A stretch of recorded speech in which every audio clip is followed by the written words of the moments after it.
la suficiencia de la gracia de Dios, y vamos a tener como pasaje la segunda carta a los Corintios, capítulo 12, versículos del 1 al 10.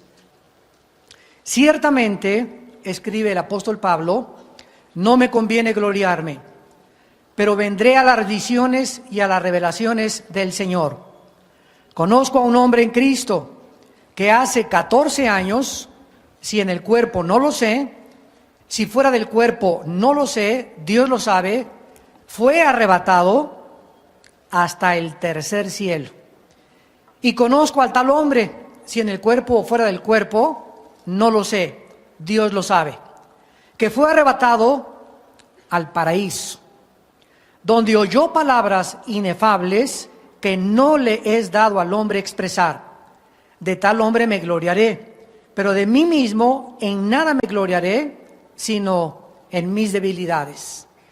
Sin embargo, si quisiera gloriarme, no sería insensato, porque diría la verdad, pero lo dejo para que nadie piense de mí más de lo que en mí ve u oye de mí, y para que la grandeza de las revelaciones no me exaltase desmedidamente, me fue dado un aguijón en la carne, un mensajero de Satanás, que me abofetee para que no me enaltezca sobremanera. Respecto a lo cual 3 veces he rogado al Señor que lo quite de mí, y me ha dicho, bástate mi gracia, porque mi poder se perfecciona en la debilidad. Por tanto, de buena gana me gloriaré más bien en mis debilidades, para que repose sobre mí el poder de Cristo. Por lo cual, por amor a Cristo me gozo en las debilidades, en afrentas, en necesidades, en persecuciones, en angustias, porque cuando soy débil, entonces soy fuerte. Para poder introducirnos a la comprensión de este pasaje, por demás, se puede decir profundo, tenemos que ubicarnos un poco dentro del contexto histórico. El apóstol Pablo era un hombre tan humilde que no le gustaba jamás hablar de sí mismo.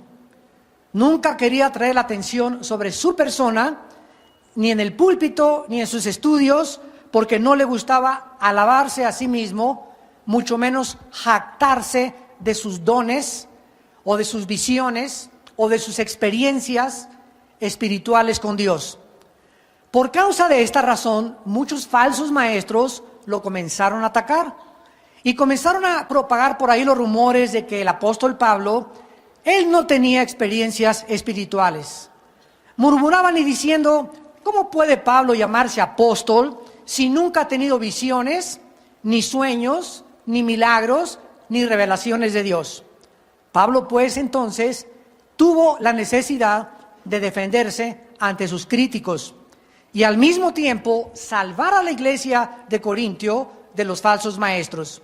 Esta es la razón por la cual en este pasaje, después de 14 años que él tuvo una experiencia por demás increíble, en la que fue llevado al cielo, sacado de su cuerpo y llevado a la presencia de Dios, 14 años después, él la comparte porque le es la imperiosa necesidad de hacerlo.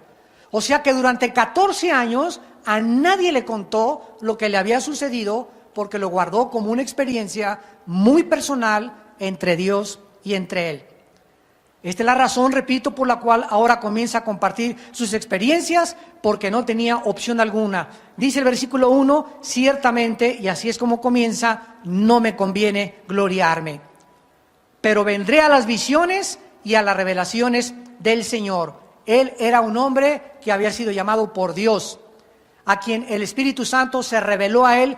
Lo recordamos en Hechos 9, en el camino a Damasco, cuando iba en su caballo, lleno de odio, lleno de amargura, persiguiendo a los cristianos, cuando un rayo de luz lo tumba del caballo y oye una voz que le dice, Pablo, Pablo, ¿por qué me persigues? Dura cosa te es dar de coces contra el aguijón. En otras palabras, te vas a romper la cabeza antes de que quieras tumbarla a topes y te puedes descalabrar. Pelear contra Dios es estar dando de coces contra el aguijón. En el versículo del 2 al 6, comienza Pablo a relatar esta experiencia espiritual inimaginable, increíble y maravillosa, pero repito, que la comparte 14 años después. Y miren ustedes la humildad de este hombre de Dios, de la manera como la comparte. Vean que no usa el pronombre personal en primera persona. Dice, conozco a un hombre en Cristo. No dice, yo Pablo. Y sabemos que él está hablando de su persona, pero él no quiere ponerse en primer pronombre personal, yo Pablo. No quiere aparecer, ¿verdad? Como Pablo, yo Pablo, sino como un hombre simplemente en Cristo, como cualquier otro de quien Dios tuvo gracia y misericordia. Parece ser que Dios le permitió esta experiencia de que se lo llevara al cielo 14 años antes y 2 años antes de que él comenzara su viaje misionero. Dios lo estaba preparando con esta experiencia, como lo vamos a estudiar profundamente en esta tarde, para el difícil ministerio al cual Dios le había llamado. Voy a leer rápidamente en Hechos 9, versículos 15 al 16, las palabras que Cristo mencionó cuando llamó a Pablo. El Señor le dijo, Hechos 9:15, ve, porque instrumento escogido me es este, para llevar mi nombre en presencia de los gentiles, de reyes y de los hijos de Israel, porque yo le mostraré cuánto le es necesario padecer por mi nombre. ¿Quién fue el apóstol Pablo? Un hombre a quien Dios escogió como un instrumento, a donde ya no le permitió Dios en primer lugar casarse. Era un llamamiento tan especial el de Pablo, que los pocos años que le quedaban de su vida, los iba a emplear en 3 viajes misioneros, dándole la vuelta al Asia Menor y al sur de Europa, y donde él no tendría tiempo de educar hijos, ni mucho menos velar ni cuidar a una esposa. Él había sido casado antes, como lo sabemos, era viudo. Como sabemos que era viudo porque él pertenecía al Sanedrín y había sido educado con Gamaliel, uno de los más grandes maestros judíos del judaísmo antiguo, y para pertenecer al Sanedrín se tenía que ser casado. La Biblia no nos revela cuándo quedó viudo ni cuándo murió la esposa. La situación es que desde el momento que Dios lo llama, lo escoge para una misión muy especial. Y vemos que esta misión era sufrir golpes, naufragios, latigazos, encierro, la cárcel, y finalmente Pablo muere en el Coliseo romano, como todos los apóstoles que siguieron a Jesucristo. Entonces Pablo comienza a narrar esta experiencia que anteriormente otros hombres y después de él la tuvieron. ¿Quiénes en el Antiguo Testamento fueron llevados al cielo? Bueno, sabemos que Enoc. Nada más que Enoc ya no regresó, fue arrebatado y allá se quedó. Otro que fue llevado al cielo fue Elías. Vinieron carros de fuego de Dios y lo arrebataron enfrente de Eliseo, Segunda de Reyes 2, y se lo llevaron al cielo, pero tampoco regresó Elías. Y después vemos al profeta Ezequiel, que fue arrebatado y llevado al pasado, fue transportado al pasado. Estaba Ezequiel con todos los judíos llorando, ¿por qué nos ha pasado esto? ¿Y por qué ha sucedido esto? ¿Y por qué nos juzgó Dios? ¿Y por qué nos está yendo tan mal por la cautividad babilónica? Entonces el Espíritu Santo toma Ezequiel capítulo 9, 10 y 11, y lo saca de esta dimensión y lo transporta al pasado, y le dice el Espíritu Santo, te voy a llevar para que te asomes al templo y veas lo que los sacerdotes estaban haciendo. La causa por la cual el pueblo ahorita está chillando y sufriendo es por pecados del pasado. Y lo lleva al pasado y le permite ver a Ezequiel todo lo que en secreto los líderes espirituales de Israel estaban haciendo. Entonces él fue sacado de su cuerpo, llevado al pasado y vuelto a regresar otra vez. Otro hombre que Dios también se llevó al cielo fue al apóstol Juan. Al apóstol Juan en Apocalipsis 4 dice, oí una voz que me dijo, sube acá, así como si fuera el primer piso de una casa, sube acá. Y de repente Juan, en la isla de Patmos, él estaba prisionero bajo el emperador romano, es sacado de su cuerpo y llevado al cielo. Y Juan dice: vi un trono alto y sublime, con un arco iris alrededor, con colores refulgentes como las piedras preciosas, con 4 seres vivientes, 24 tronos con 24 ancianos, que decían: Santo, Santo, Santo es el Señor. Y vemos que Juan comienza a relatar lo que él vio en el cielo, pero Juan también regresó a la tierra. Entonces Dios es poderoso, ¿verdad?, para sacar a cualquiera de su cuerpo, llevarlo al cielo y darle visiones, pero no solamente para que tenga visiones, sino para cumplir propósitos muy santos y muy sagrados conforme a su plan eterno en Jesucristo. Pablo pues es sacado de su cuerpo y dice aquí en 2 Corintios 12 que él no estaba seguro si había sido sacado del cuerpo o con todo y su cuerpo había sido llevado al cielo. Pero él mismo escribió posteriormente que la carne y la sangre no pueden heredar corrupción. Así que él no pudo haber ido en su cuerpo al cielo, porque la carne y la sangre no pueden salir de esta dimensión, porque este cuerpo fue diseñado para vivir bajo estas 4 dimensiones en las cuales vivimos. Y otro hombre que fue sacado también fue Isaías. En el capítulo 6 dice que fue sacado de su cuerpo y llegó al cielo y vio ahí un trono alto y sublime, los querubines, y gritó: inmundo soy de labios, ten misericordia de mí, Señor. Estas experiencias celestiales, ¿cuántos quisieran tenerlas? Nadie levanta la mano y dice: yo quisiera ir al cielo. ¿Saben por qué la levantaron? Porque no saben lo que están pidiendo.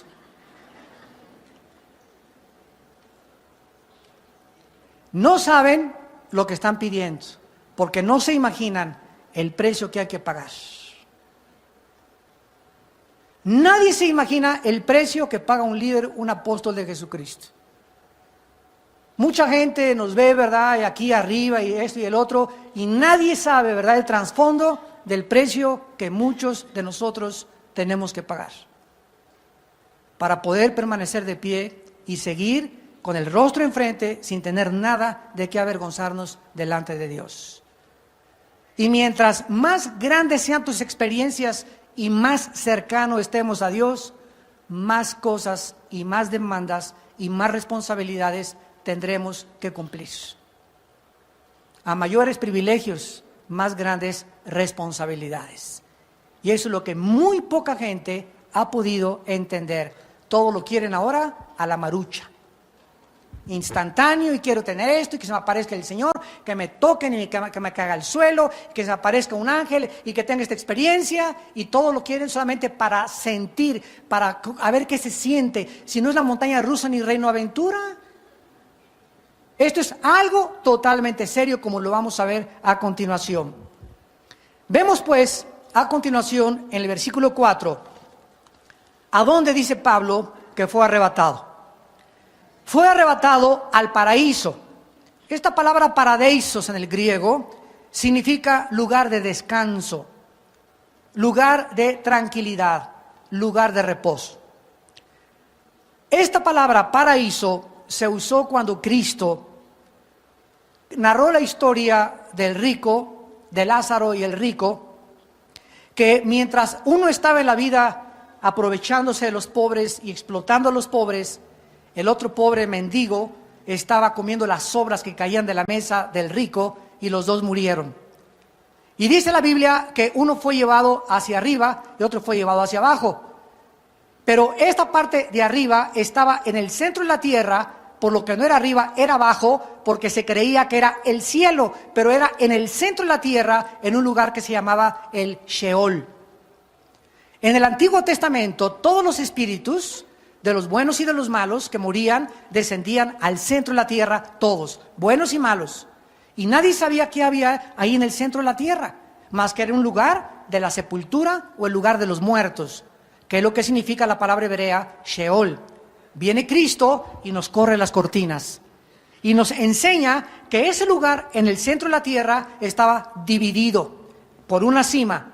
De un lado estaban los que estaban en el paraíso, o también se le llama el seno de Abraham, y del otro lado estaba el infierno, o la palabra griega, el Gena, los que estaban en el infierno podían ver a los que estaban en el paraíso. Y pedían a gritos que por favor les dieran algo de beber, que por favor fueran arriba a la tierra, que le hablaran a los papás, a los hermanos, que no bajaran a ese lugar horrible que se llama el infierno. Pero ellos no podían ya por toda la eternidad pasar al otro lado, y los que estaban en el lado del paraíso estaban esperando desde Adán. Adán no se murió y se fue al cielo, descendió al Sheol. Desde Adán hasta la muerte de Cristo, todos descendieron al paraíso, los justos. Cuando Cristo muere en la cruz del Calvario, su cuerpo lo enterraron. Y ahí se quedó su cuerpo físico envuelto en la túnica con algunas especies para que no creían que se iba a echar a perder el cuerpo, ¿verdad? Porque la sangre se comienza a corromper, aunque el cuerpo de Cristo nunca se hubiera podido descomponer porque su sangre era perfecta, no tenía pecado. Lo envolvieron y entonces Él sale de su cuerpo en espíritu y baja el espíritu de Cristo. Durante los 3 días que estuvo en la tumba, su espíritu baja al centro de la tierra al anunciarles a los espíritus encarcelados, 1 Pedro capítulo 3, su victoria sobre el pecado, sobre Satanás y sobre la muerte. Y a todos los que estaban en el paraíso, se los lleva Cristo, Efesios 4, subiendo a lo alto, se llevó cautivo a la cautividad, y a todos los que estaban en el paraíso se los llevó y entró con ellos al tercer cielo, al lugar santísimo, donde entraba el sumo sacerdote en el Antiguo Testamento, al lugar donde estaba el Padre, a presentar su sangre y a poder ahora sí darles entrada a todos esa legión de justos a la entrada de su Padre, donde ahorita ellos se encuentran.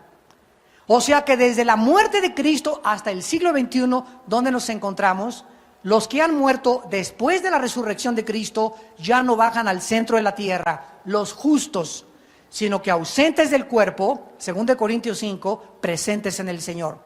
Nos morimos, se deshace nuestro cuerpo, nos cantan los mariachi, las golondrinas, te meten en el ataúd, te lloran, te hacen una estatua, lo que sea. Los que se salen del cuerpo no vuelven a ver nada absolutamente. Nos vamos derechito a la presencia de Dios. Pero los que mueren ahorita de Cristo en nuestros días, sin Cristo y en pecado, bajan al centro de la tierra, donde solo se quedó el infierno.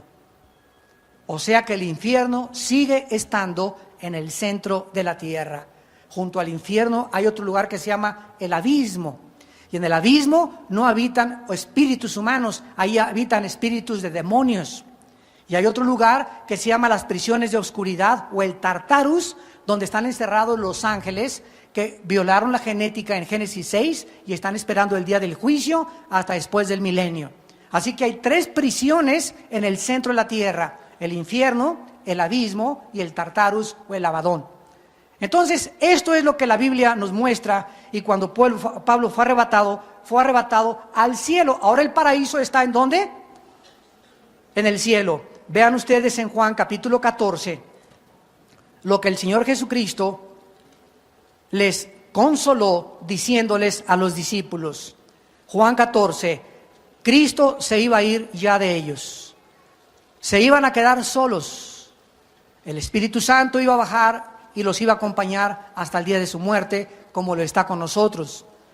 Pero en este periodo, donde Cristo ya no iba a estar con los discípulos, les dijo estas palabras en Juan 14: no se turbe vuestro corazón, creéis en Dios, crean también en mí.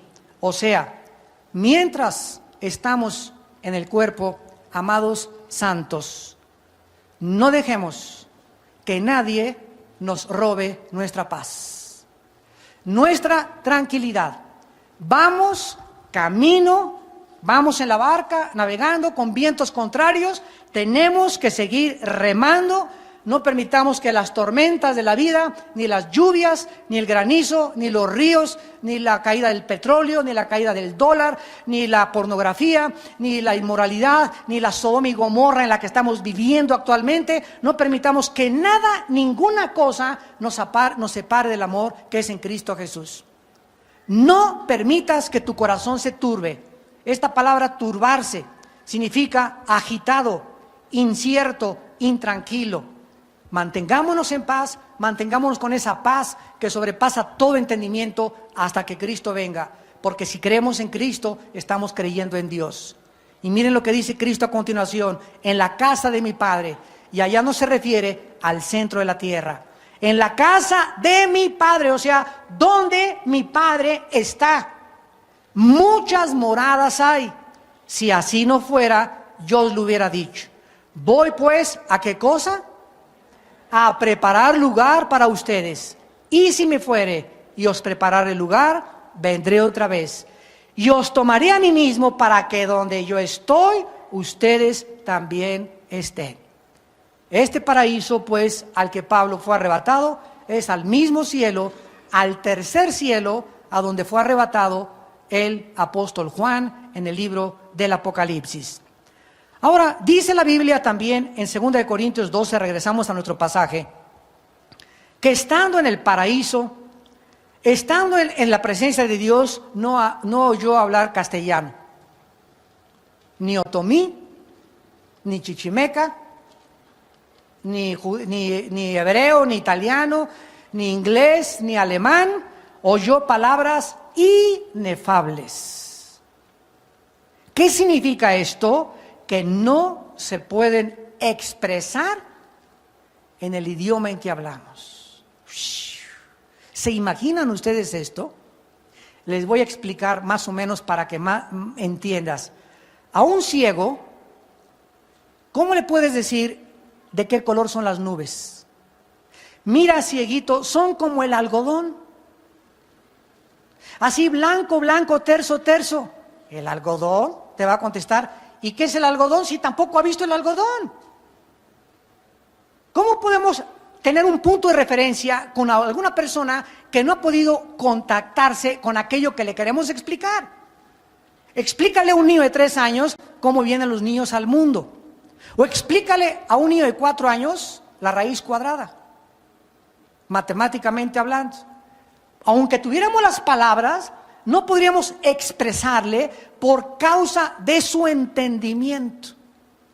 O sea que cuando Pablo subió al cielo, algo en su cerebro se abrió, que se le destapó. Decía Einstein, el gran científico nacionalizado norteamericano, Alberto Einstein, que teníamos desarrollado el 6 o el 7% del IQ, del intelecto, el coeficiente intelectual. 6-7%. Tenemos casi más del 90% en el cerebro apagado, cerrado por el pecado. E imagínense ustedes, Adán tenía el 100%, pues Pablo sube al cielo y se le destapa quién sabe qué por ciento, pero comienza a ver y a oír cosas que cuando regresó aquí a la tierra, aunque les quiera decir lo que vi, lo que oí, no tengo palabras, no existen en el diccionario de la lengua y la literatura española palabras que pueda usar para decirles lo que oí en el cielo. ¿Ya? Hasta ahí nos podemos quedar. Seguimos adelante. Esta revelación fue tan maravillosa del apóstol Pablo que dice que él no quería gloriarse, versículo 5, sino en sus debilidades, porque no quería ser insensato. Ahora bien, cuando Pablo aterriza aquí en la tierra, ay Dios mío, esto me ha traído, pero de veras, hasta el sueño me ha quitado. Para que la grandeza de las revelaciones, para que aquellas cosas que yo pude, que se me descubrieron, para que todo aquello que yo vi, para que todo aquello que yo oí, al bajar a la tierra, no me comenzara yo a sentir especial, no me comenzara yo a sentir que soy diferente a los demás y que yo soy el escogido, yo soy aquel, la última Coca-Cola del desierto,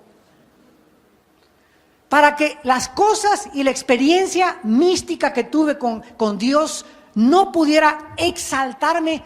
Ahí fue donde yo me detuve cuando estaba orando con Dios, meditando en este pasaje, y yo le pregunté a Dios: oye Dios, ¿pero es acaso este Pablo el que habló en Gálatas 2:20? Con Cristo estoy juntamente crucificado y ya no vivo yo, mas vive Cristo en mí. Es este Pablo el que está diciendo que había la posibilidad en su naturaleza caída y corrompida de poder algún día creerse algo o pensar demasiado de sí mismo o creer que era especial, a pesar de su humildad que tenía. Y Dios me respondió, así es. Porque el que piensa que está firme, mire que no caiga. No importa lo grande que hayamos visto de Dios y la experiencia que hemos tenido, que hablaste en lenguas, que se te apareció el ángel Gabriel, que navegaste, que te fuiste, que viste al diablo, que viste los demonios, etcétera, etcétera. Nunca te creas algo especial por el sueño o por el don que tienes, porque no eres nada más que todos somos siervos inútiles, indignos, que por la gracia y la misericordia de Dios somos lo que somos. Ninguno de nosotros somos especiales más que Jesucristo. Todos somos instrumentos de Dios. Y Dios hace con cualquiera de nosotros lo que Dios quiere hacer con nuestra vida. Porque el orgullo está ahí, arraigado. Ahí está lo más profundo de nuestra raíz y de nuestras fibras de la naturaleza corrompida. Ahí está. Y el orgullo es una fuerza maligna que te llega a hacer creer que ya eres algo, o que porque tienes bonita voz, o porque cantas, o porque eres bella, o porque eres guapo, porque tienes dinero. Es eso que nos hace exaltarnos y hacernos creer algo más que los demás. Es el orgullo que te hace ser racista y que crees que eres mejor que los negros, o que eres mejor que los indios, o que eres mejor que tienes ojos azules, o que eres blanco, que porque tienes dinero, o porque tienes Mercedes-Benz y el hermano tiene bochito. Es ese que te hace caminar así en tu Mercedes, sin voltear a ver a nadie. Es esa intención que te hace aprovecharte, ser arbitrario, ser déspota con los demás. Es esa fuerza maligna dentro de nosotros que ahí está presente dentro de nuestra alma. Y en cuanto llegamos a creernos o a pensar algo que no es algo cuerdo a los ojos de Dios, Dios entonces, para contrapesar, Pablo, te di revelaciones tremendas, pero te me vas a levantar. No, te me vas a levantar. Yo conozco que el corazón es perverso y engañoso. Y para que no te me levantes, ni te me exaltes, ni nunca te me llegues a creer papucho de papuchos, te voy a hacer un contrapeso para que te mantenga equilibrado. Y ese contrapeso en tu vida va a ser la aflicción.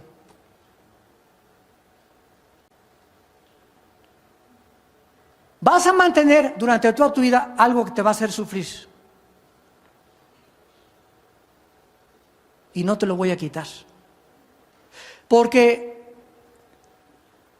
el problema no está tu enfermedad, sino tu problema va a estar en que en esa enfermedad yo no esté contigo. Pero quiero decirte, Pablo, bástate mi gracia. No te preocupes por esa aflicción que tienes con tu hijo, con tu hija, con tu esposo, con el dinero. Eso no es problema. Preocúpate que en tu aflicción esté yo contigo. Mi gracia. Mi gracia. Porque si tenemos gracia, de la gracia de Dios en nuestras vidas, con mi Dios asaltaré muros y derribaré ejércitos. Y aunque ande en valle de sombras y de muerte, no tendré miedo, porque tú estarás conmigo. Preocupémonos durante toda nuestra vida, no por lo que nos aflige, ni por lo que nos hace falta. Preocupémonos si Dios está con nosotros. Cualquiera se hubiera vanagloriado de haber sido al cielo, pero Pablo no quería ser juzgado por estas cosas que Dios le había manifestado. Veamos rápidamente en el versículo 7 el análisis griego de las palabras, porque la palabra aguijón es la palabra skolopos en el griego, que significa una punta afilada que hiere como espina. La palabra aguijón es skolopos en el griego, punta afilada que hiere como espina. Pablo tenía un dolor agudo en su cuerpo, no sabemos qué tipo de dolor era, pero era como algo que lo punzaba, Algo que estaba continuamente ocasionándole este dolor. La palabra mensajero es angelos, que significa enviado o mensajero. Aquí Dios usa a un ángel caído para que se encargue de atormentar a Pablo y de mantenerlo afligido y humillado, para que cada vez que Pablo quisiera pensar algo mucho más alto del mismo, recordara que necesitaba siempre depender de Dios.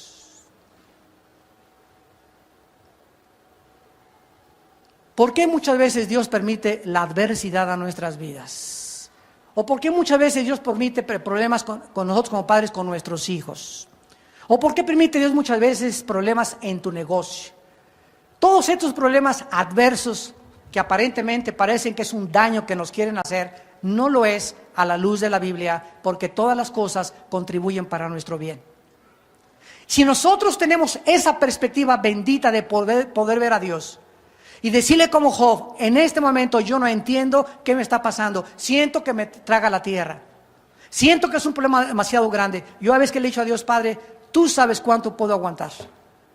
Así le he dicho a Dios, tú sabes cuánto puedo yo resistir. Y yo sé, Señor, que tu palabra dice en 1 Corintios 10:13, que ninguna prueba hay en mi vida que no sea humana, sino que nunca me pondrás una prueba que yo no pueda aguantar. Y eso me sostiene. O sea, no hay ninguna prueba que, un chocho. No hay una sola prueba que Dios permita venir a nuestra vida que nos pueda derrumbar si Él está con nosotros. Si Él está con nosotros, podemos aguantar y conquistar muros y asaltar muros y derribar ejércitos y seguir luchando y seguir luchando y seguir avanzando, porque la gracia de Dios nos acompaña.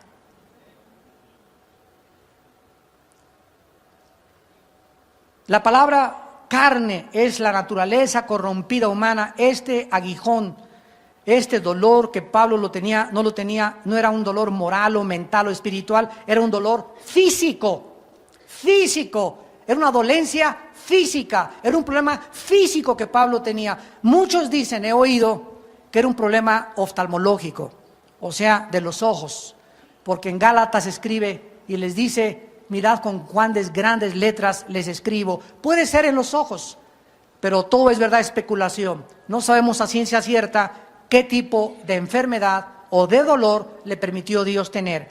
Y la palabra abofetear es la palabra griega colapiso, que significa golpear con el puño. O sabemos que es algo que sentía así Pablo en su cuerpo, algo que lo estaba atormentando y causándole aflicción continua. Dice en Romanos capítulo 12, versículo 3. Digo pues por la gracia que me es dada, a cada cual que está entre ustedes, que no tenga más alto concepto de sí que el que debe tener, sino que piense de sí con cordura, conforme a la medida de fe que Dios repartió a cada uno. ¿Qué se nos exhorta? Es Pablo el que escribió esta carta a los romanos, que tengamos cuidado de no pensar más allá o más alto de nosotros mismos de lo que somos. El día que tengas dinero, nunca te vayas a enorgullecer del dinero, porque no lo oíste tú, te lo dio Dios. El día que tengas un logro y que alcances una carrera, dale gracias a Dios que te dio papás o el dinero para alcanzar esa carrera que no se los dio a otros. El día que tengas algún éxito en la vida, no te vanaglories, porque todos los que llegan al éxito, deportistas, artistas de cine, cantantes, políticos, filósofos, todos los que alcanzan el éxito sin Dios, al llegar ahí arriba, se enferman. Se descomponen, porque el poder descompone, la gloria, el aplauso, los halagos, vuelven locos a los artistas. Hasta en el psiquiátrico acaban muchos de ellos. A deportistas, a políticos. ¿Por qué? Porque no fuimos creados para alcanzar nada en la vida sin Dios. Separados de Él, nada podemos hacer. Nada. ¿Qué es nada? Nada. Nada. Y Pablo en el versículo 8, regresamos al versículo 8 de 2 Corintios 12, le pide a Dios 3 veces: Dios, quítamelo. Señor, quítamelo. Oh Señor, quítamelo. Ya no lo aguanto. Quítame este marido cocodrilo que tengo. Prefiero que te lleves a este hijo mío. Quítame esa hija, o quítame aquello, Señor. O que este dolor, por favor, te lo suplico. ¿Cuántas veces hemos nosotros rogado por eso y no te ha quitado Dios a tu esposo o a tu esposa o a ese hijo o a esa mamá o a ese jefe de tu trabajo? Y Dios ha dejado que lo tengamos. Porque el propósito de Dios nunca es sacarnos de la tribulación, sino en medio de la tribulación demostrarnos que podemos ser más que vencedores. Gloria a Dios. ¿Se acuerdan ustedes? ¿Se acuerdan ustedes en el libro de Daniel de los jóvenes que echaron al horno de fuego? Eran 3 y cuando se asomaron al horno eran 4. Y cuando los sacaron del horno, bueno, ni los botones les olían a ceniza. Parecía como que venían de Cancún. Que no, parece que no habían venido de una prueba tan tremenda como era un horno. ¿Qué fue lo que hizo la diferencia? Que al salir del horno estuvieran todavía mucho más frescos que cuando entraron. La respuesta es que en el horno alguien estuvo con ellos.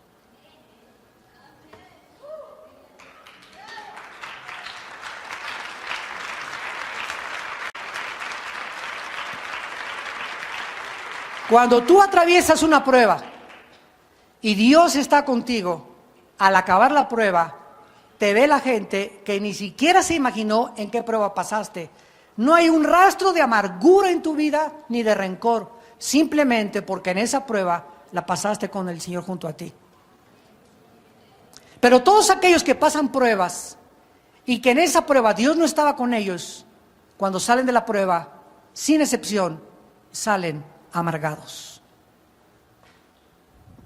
La amargura es el primer síntoma que un ser humano manifiesta cuando él está viviendo sin Dios. La frustración, la amargura, la desesperanza, la desesperación.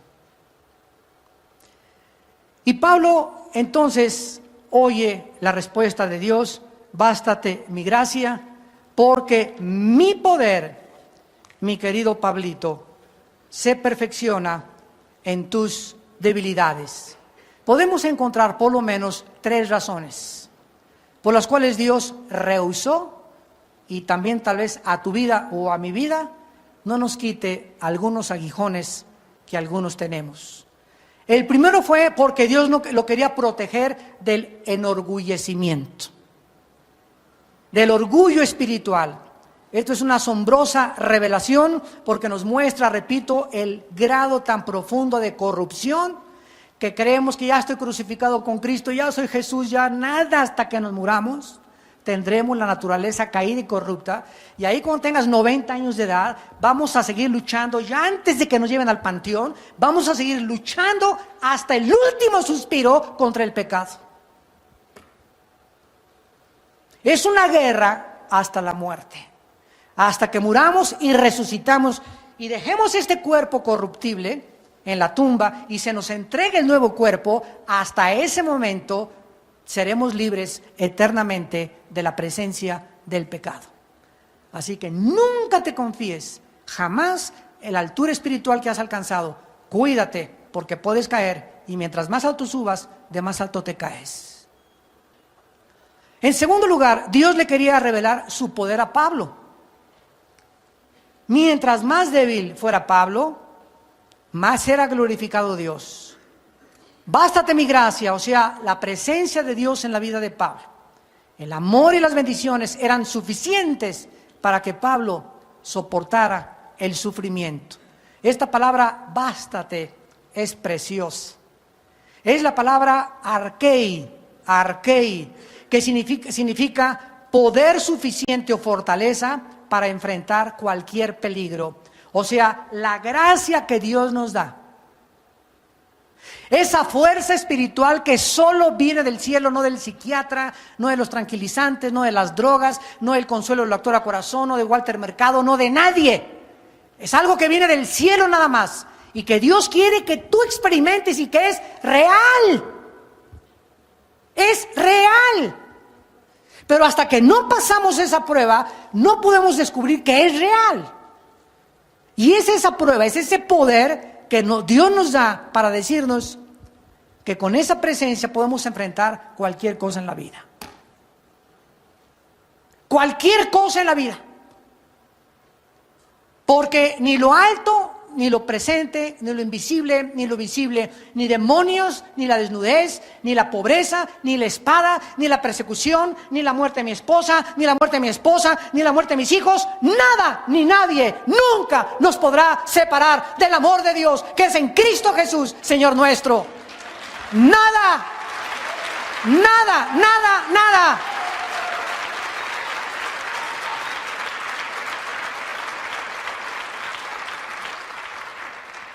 Mi poder se perfecciona en la debilidad. Mientras más débil seamos, mayor oportunidad tendrá Dios de mostrar en nosotros su poder y su fortaleza. Una persona autosuficiente es lo contrario a una persona débil espiritualmente. No necesita a Dios. Cuando reconocemos que somos insuficientes, inútiles, tontos, incapaces de educar una familia, incapaces de ser padres, incapaces de ser esposos, incapaces de ser esposas, incapaces de ser buenos ciudadanos, cuando reconocemos nuestra insuficiencia, es cuando su poder puede perfeccionarse en nuestra vida.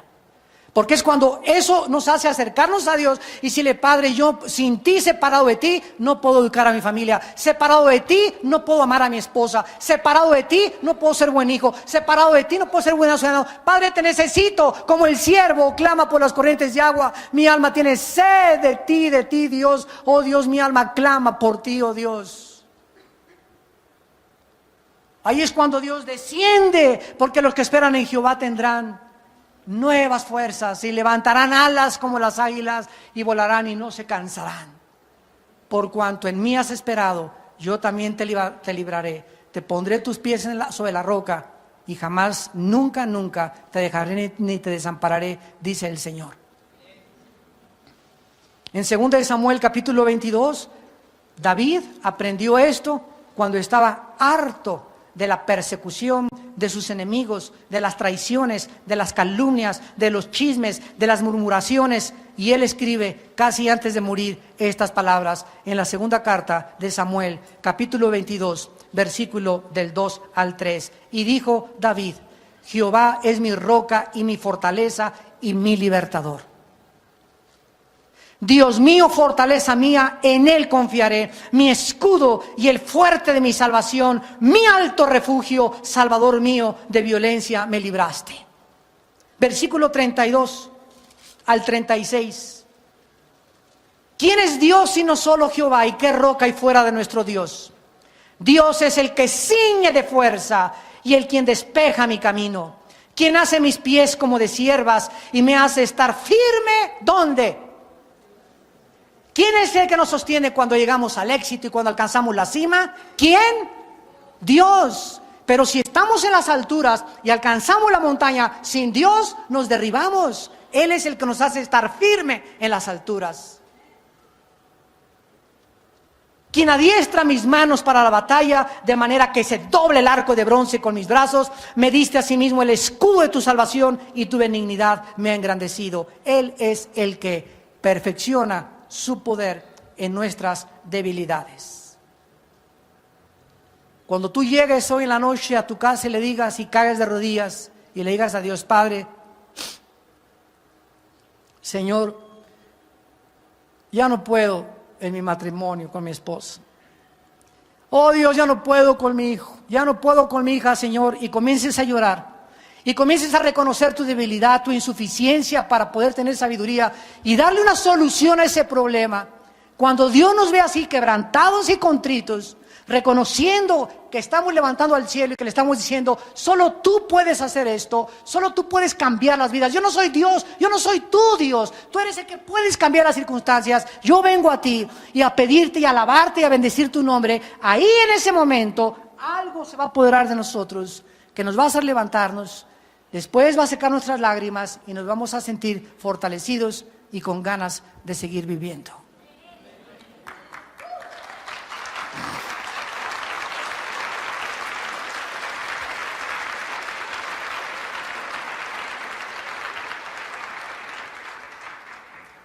¿Te ha visto Dios con esta actitud alguna vez en tu vida? ¿Has llegado al punto donde has caído así delante de Dios, con tus lágrimas, alabándolo y bendiciéndolo y diciéndole: Señor, yo soy incapaz de arreglar esto o de dar la solución a este problema? Me siento insuficiente, me siento tonto, me siento tonta, me siento insensato. Vengo a ti, Señor, vengo a ti, porque todo lo podré en ti que me fortaleces. ¿Ha llegado en tu vida este momento?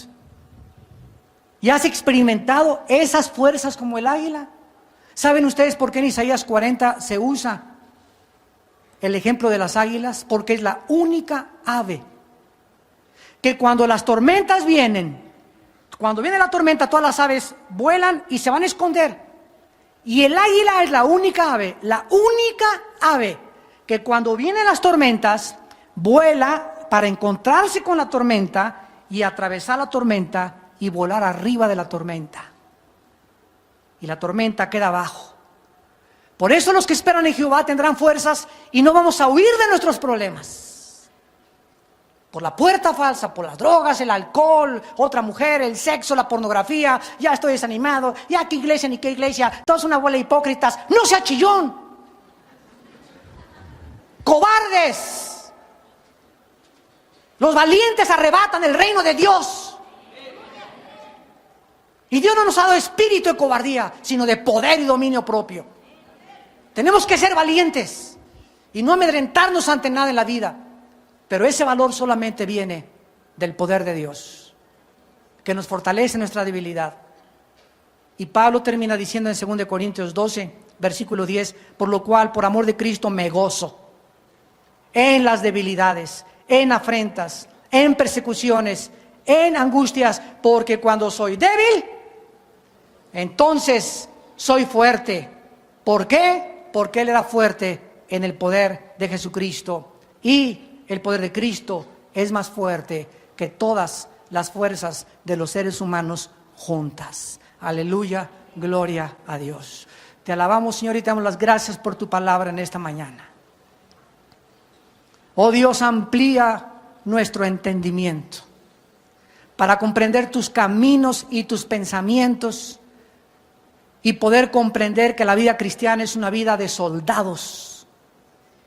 No estamos de vacaciones en este planeta, estamos en un campo ocupado por el enemigo que nos continúa bombardeando, nos continúa lanzando misiles y no nos vamos a trincherar porque contigo asaltaremos muros y derribaremos ejércitos. Nada ni nada nos podrá separar de tu amor, porque si tú con nosotros, ¿quién contra nosotros? ¿Quién nos acusará? Nadie. Tú eres el que nos has declarado justos y santos delante de tu presencia. Gracias, Señor, porque todos los días estarás con nosotros hasta el día de nuestra muerte. He aquí estoy con todos ustedes hasta el día del fin. Sean valientes, esfuércense, echen mano de la vida eterna, no desmayen, porque los valientes arrebatan el reino de Dios.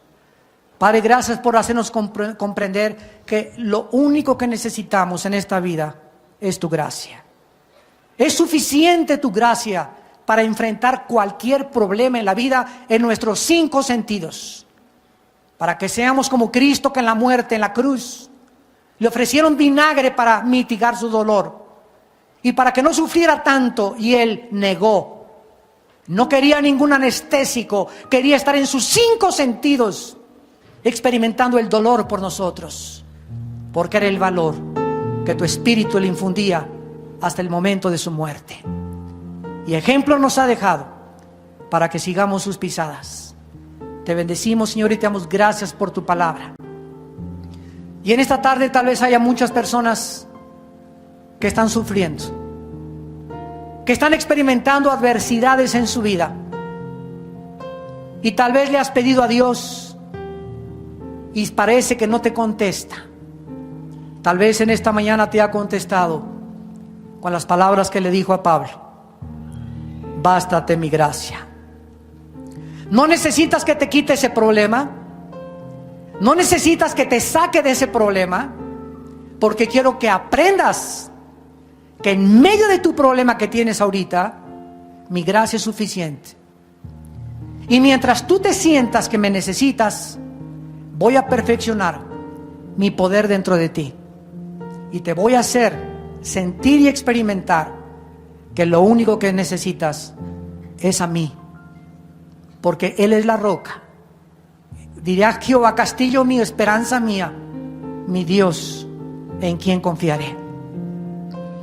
Y muchos de ustedes en esta tarde también que nos ven por la televisión, si no tienes a Cristo todavía como tu roca, como tu fortaleza, no vas a aguantar las pruebas de la vida. Tarde o temprano vas a sucumbir, vas a ser derrotado. Los vientos te van a arrastrar al mundo, porque la única fuerza que nos sostiene es la gracia de Dios. Yo te invito en esta tarde a que vengas a Cristo, a que vengas a la cruz y le pidas perdón por tus pecados y le permitas a Dios entrar a tu corazón y mostrarte que no somos suficientemente sabios, ni poderosos, ni fuertes para vivir la vida sin Él. Lo necesitamos profundamente en nuestra vida. Si quieres aceptar a Cristo en tu vida, dile a Dios estas palabras. Ahí en tu lugar, con tu corazón inclinado, dile: Señor mío y Dios mío, creo que la cruz pagaste con tu sangre por mis pecados, que a los 3 días resucitaste de los muertos, y que ahora me prometes entrar a mi vida en la persona del Espíritu Santo para darme ese poder para vivir que yo no tengo. Poder para vivir. Te pido perdón por mis pecados y te pido que entres a mi corazón como mi Señor y mi Salvador, porque te lo pido y te doy las gracias, ya que ahora sé que solo tu gracia es suficiente para que yo pueda seguir viviendo. En el nombre de Cristo, amén.